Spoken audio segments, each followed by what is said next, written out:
Hello everyone, this is Madhuri. Welcome to mission Padhai. I hope सब लोग बहुत अच्छे होंगे और सब लोग अपनी पढ़ाई बहुत अच्छे से कर रहे होंगे। क्लास 10th के टर्म 1 के जो एग्ज़ाम हैं वो कंप्लीट हो चुके हैं। आई नो कि जो मैं ज्योग्राफी का चैप्टर करा रही हूँ वो टर्म 1 में था, बट ठीक है, इन फ्यूचर जो आने वाले बच्चे हैं उनको काम आएगा।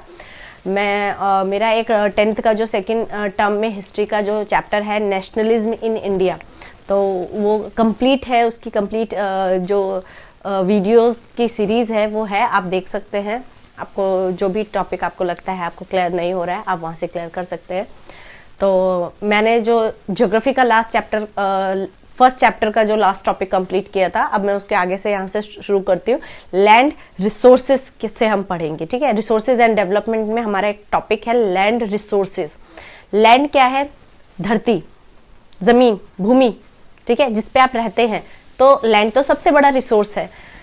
तो लैंड आप हर तरीके से आप उसको यूटिलाइज कर रहे हो। आप उसको रहने के पर्पस से, कहीं आने जाने के पर्पस से उस पे फसलें उगा रहे हैं, ठीक है। आप लैंड को भरपूर तरीके से इस्तेमाल कर रहे हैं। तो क्या इस लैंड को आप रिसोर्स की तरह यूज कर रहे हैं? तो इसको क्या आप उतनी प्रोटेक्शन, उतनी सुरक्षा और उतना महत्व देते हैं लैंड को? या जहाँ पे आपने अपने घर के आगे तो आपने साफ कर लिया, बाहर अलग जाके कूड़ा कचरा डाल दिया, तो ये भी आप अगर देखा जाए ना तो ये आपका लैंड कंजर्वेशन में आता है। आपको जो लैंड पॉल्यूशन होता है ना, जो आप कूड़ा कचरा डालते हो, जिससे ज़मीन जो है वो केमिकल्स, फर्टिलाइजर्स, प्लास्टिक वगैरह डालते हो, उससे उसके अंदर बहुत ज़्यादा गंदगी पैदा होती है, वो ख़राब होता है, ठीक है। उसकी जो फर्टिलिटी होती है वो कम होती जाती है। तो मेक श्योर कि आप लोग ऐसा ना करें, ठीक है। लैंड पॉल्यूशन ना करें और ज़्यादा से ज़्यादा अपनी धरती माता को सेफ रखें, साफ सुथरा रखें, अच्छा रखें, अच्छी चीज़ों के लिए इस्तेमाल करें, ठीक है। तो चलिए ये स्टार्ट करते हैं। मैंने कुछ पीपीटीज बनाई हो, मुझे बहुत ज़्यादा इसमें कुछ एक्सप्लेन करने वाला लगा नहीं, क्योंकि ये बहुत सिंपल सा है। कुछ टॉपिक्स हैं, आपको मतलब कुछ आपको ऐसी लाइंस मिलनी चाहिए कि जो आपको लगे ये इंपॉर्टेंट है। तो मैंने वो बुक में से निकाल के कुछ पीपीटीज बना लिए, तो आप उसको देख सकते हैं। अगर आपको लगता है आपके लिए इंपॉर्टेंट है, आप स्क्रीनशॉट भी ले लीजिए। बाकी लैंड रिसोर्सेज में आपको लैंड कैसे यूटिलाइज, इसका कितना परसेंटेज कहाँ यूज करता है, होना है, लग रहा है कितना परसेंटेज अर्थ का, लैंड का आप यूज कर रहे हो, क्योंकि पूरी कंट्री में जो पर्टिकुलर कितना परसेंट एरिया एग्रीकल्चर के लिए है, कितने में रिवर्स है, माउंटेन्स है, ये बहुत सारा जो पूरा डाटा है ना, वो मैंने एक इसमें लाने की कोशिश की है। आई होप आपके लिए यूजफुल होगा। तो चलिए स्टार्ट करते हैं। हमारा लैंड रिसोर्स क्या है? Land is a natural resource of utmost importance. ये आपको पता है, बहुत इंपॉर्टेंट है, मुझे बताने की भी जरूरत नहीं है। Okay, now it supports natural vegetation, wild life, human life, economic activities, transport and communication system. आपको पता है कि लैंड किसके लिए यूज है? भाई जितना भी वेजिटेशन है, जितने भी इकोलॉजिकल जो पूरा बैलेंस चल रहा है, सिस्टम चल रहा है, एनिमल्स हैं, उनको खाने के लिए घास चाहिए, जानवरों को रहने के लिए जंगल चाहिए, सब कुछ हमारा किस पर है? लैंड पर है। तो लैंड तो सबसे ज्यादा इंपॉर्टेंट है। Land is present limited size, so we must use them effectively. Land क्या है? लिमिटेड है। भाई लैंड कहीं बढ़ेगी नहीं कि कहीं जाके उसका एरिया बढ़ जाए।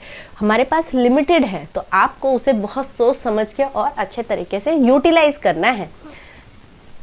नाउ लैंड रिसोर्स इंडिया में कैसे है? देखिए, अबाउट 43%, ठीक है, about 43% of the land area is plain, ठीक है, प्लेन है, which provides facilities for agriculture and industries. जो क्या करता है? प्लेन है, दैट मीन्स वहाँ पे कोई माउंटेन्स नहीं है, कोई बहुत रिवर्स नहीं है। प्लेन एरिया आप लोगों को सबको पता होगा, ये प्लेन रिवर है जो आप यूज़ करते, प्लेन एरिया है जो आप एग्रीकल्चर के लिए यूज़ कर सकते हैं, इंडस्ट्री सेटअप करते हैं आप वहाँ पर, आप सड़कें बनाते हैं, ठीक है, आप उसको चलने के लिए यूज़ करते हैं, कम्युनिकेशन के लिए यूज़ करते हैं।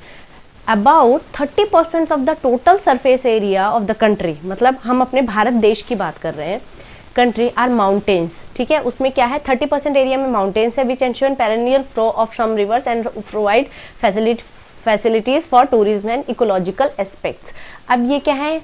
30% एरिया में आपके माउंटेन्स हैं, ठीक है, जहाँ पर नदियाँ बहती हुई आती हैं, और रिवर सिस्टम जो है इकोलॉजिकल है, जहाँ पे टूरिज्म के लिए हम नदियों को बढ़ावा देते हैं, झरनों को, ये सारी चीज़ें हैं वहाँ पे। About 7% of the area of the country is the plateau region, ठीक है, that possess rich reserves of minerals, fossil fuels and forest. 27% आपका एरिया कितना है जिसमें आपके बहुत अच्छे रिसोर्सेज हैं मिनरल्स के, फॉसिल फ्यूल्स के एंड फॉरेस्ट के। Okay, now coming on the next, land use pattern in India, ठीक है, इंडिया में किस तरह से आप लैंड को आपने यूज किया है, ठीक है। लैंड अब यूज, आप देखो, यूज करने के लिए भी आपको बहुत सारी चीजों के साथ चलना होगा। आप ऐसा नहीं अपनी मर्जी से कर सकते हैं, ये वाली लैंड है तो इसको मैं अपने तरीके से इस्तेमाल कर लूं। आप लैंड को अपने तरीके से कैसे इस्तेमाल करेंगे, आपको उसको बहुत सारे एस्पेक्ट्स से देखना होगा कि उसकी फर्टिलिटी कितनी है, उसका क्लाइमेट, जहाँ पर जो लैंड है उसका आसपास का क्लाइमेट कैसा है, टेम्परेचर कैसा है, एटमॉस्फेयर कैसा है, इजीली टेक्नोलॉजी एक्सेसिबल है, आप कुछ उसमें कर सकते हो, नहीं कर सकते हो, है ना। तो सारे एस्पेक्ट्स आपको ध्यान में रखने होंगे। सो द यूज ऑफ, आप इसको देख लीजिए, बहुत सिंपल सा है, बहुत डिटेल में नहीं जाना है इसके लिए, ठीक है, बट चाहिए, याद पता होना चाहिए। Okay, The use of land is determined by physical factors such as topography, climate, soil types. Okay? मिट्टी भी, तो जो मिट्टी भाई उपजाऊ होगी वही तो आप करोगे, मिट्टी का टाइप भी होता है, वहीं पे आप एग्रीकल्चर पर्टिकुलर उस चीज का कर सकते हो, ठीक है। एलुवियल सॉइल में गेहूं, धान, है ना, ये सारी चीजें उगती हैं, तो आप फर्टिलिटी भी देखोगे सॉइल की, तब आप लैंड को यूज कर सकते हो।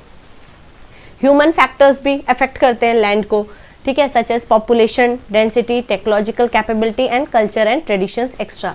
अब जहाँ पर चीज़ें एक्सेसिबल होंगी, इजीली अवेलेबल होंगी, वहाँ पर पॉपुलेशन डेंसिटी ज़्यादा होगी। आप प्लेन्स एरिया में देखिए कितनी पॉपुलेशन है, दिल्ली एनसीआर में, यूपी, बिहार, ये सब प्लेन एरियाज हैं, है ना, यहाँ पे कितनी ज़्यादा भीड़ है, तो यहाँ की लैंड उस हिसाब से लोग ज़्यादा बसना चाहते हैं यहाँ पर, तो लोग ज़्यादा यूटिलाइज कर रहे हैं उस लैंड को, ठीक है। माउंटेन्स में आपकी एक्सेसिबिलिटी बहुत रेयर होती है, आपको हर चीज़ के लिए एक माध्यम चाहिए वहाँ तक पहुँचने के लिए, पहाड़ों पे चढ़ने के लिए ट्रांसपोर्टेशन जो है वहाँ का टफ होता है, रोड और सड़कें वहाँ की ऐसे होती हैं, है ना।